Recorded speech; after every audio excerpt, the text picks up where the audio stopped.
Hello everyone, how are you doing? Hope you are doing well. My name is Mirza Dilshad Beg and you are watching my channel English Classes with Mirza Sir. दोस्तों आज के इस video lecture में हमारा topic है frequently asked literary terms.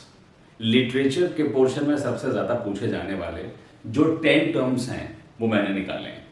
दोस्तों channel पे अगर आप नए हैं तो चैनल को सब्सक्राइब कर दीजिए और साथ में उस नोटिफिकेशन बेल को ज़रूर प्रेस कर दीजिए जिससे मेरी आने वाली हर वीडियो की नोटिफिकेशन आप तक पहुंच जाए। और अगर हमारा वीडियो पसंद आए तो वीडियो को लाइक, कमेंट और शेयर करना ना भूलिए। आइए स्टार्ट करते हैं video lecture. The first word is prologue.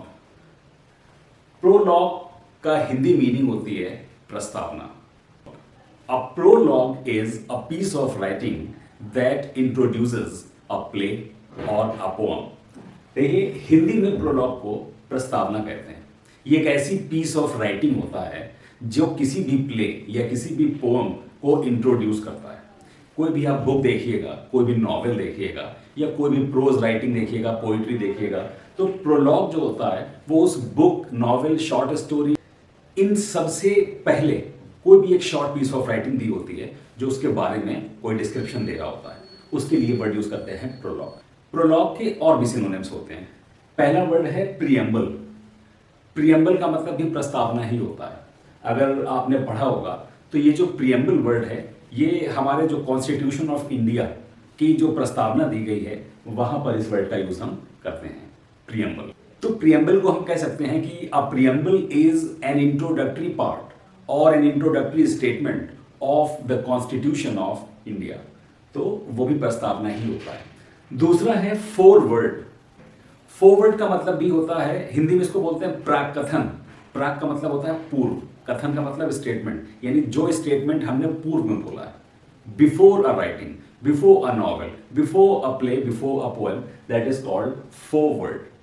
तो that is also a synonym. Next देखिएगा प्रिल्यूड। प्रिल्यूड का मतलब भी यही होता है कि a piece of writing, a piece of short writing which is written before a long play और अ लॉन्ग नॉवेल और अ लॉन्ग पोएम।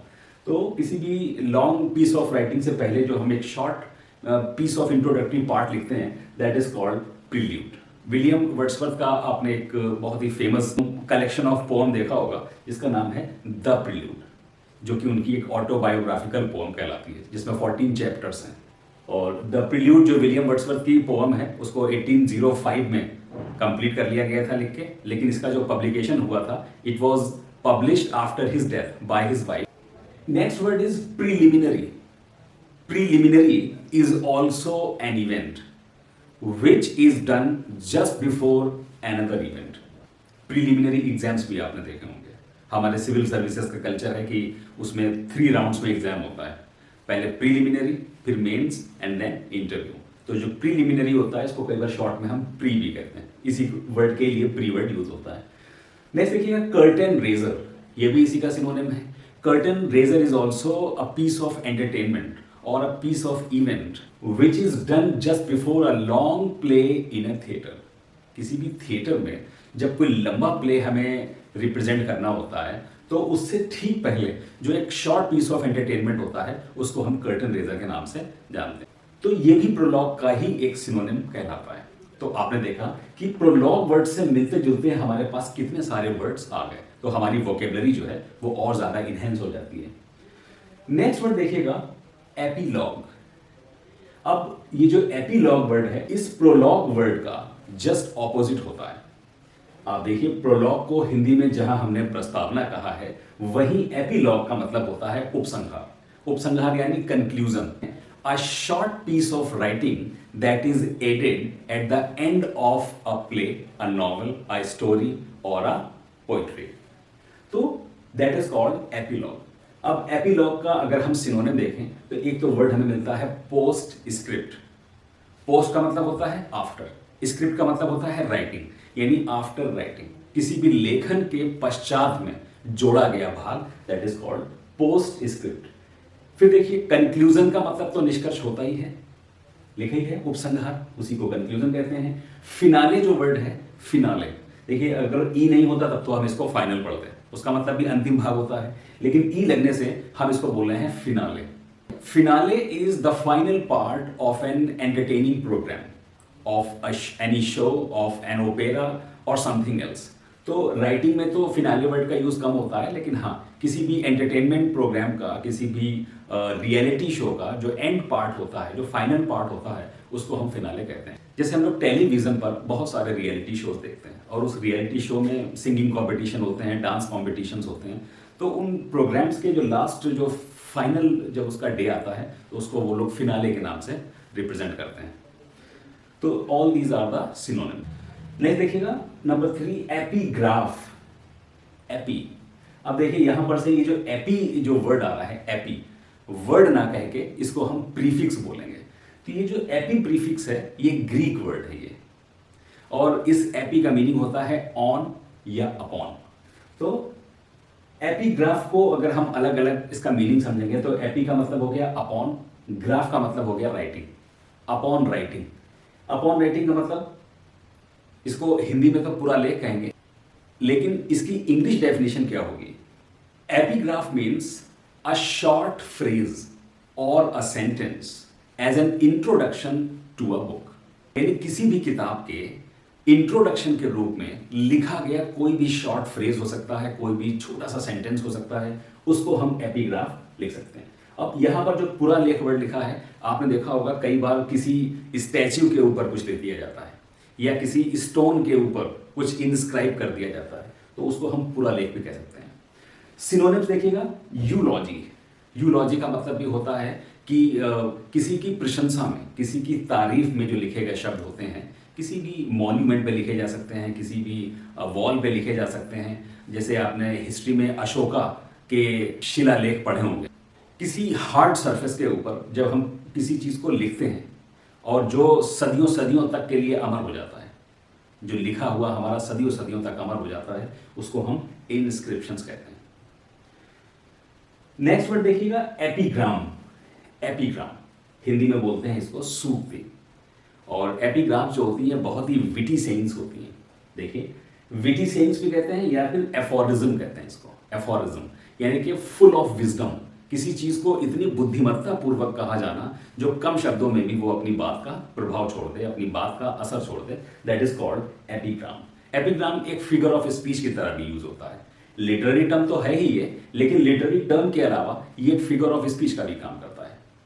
एक शॉर्ट सेंटेंस मुझे याद आ रहा है सेइंग के रूप में, बॉयज विल बी बॉयज और मैन विल बी मैन।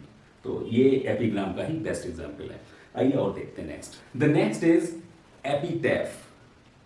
एपीटैफ, अब एपीटैफ जो होता है उसको हिंदी में कहते हैं समाधि लेख। When we write some particular words, some special words or some important words on somebody's grave, that is called epitaph.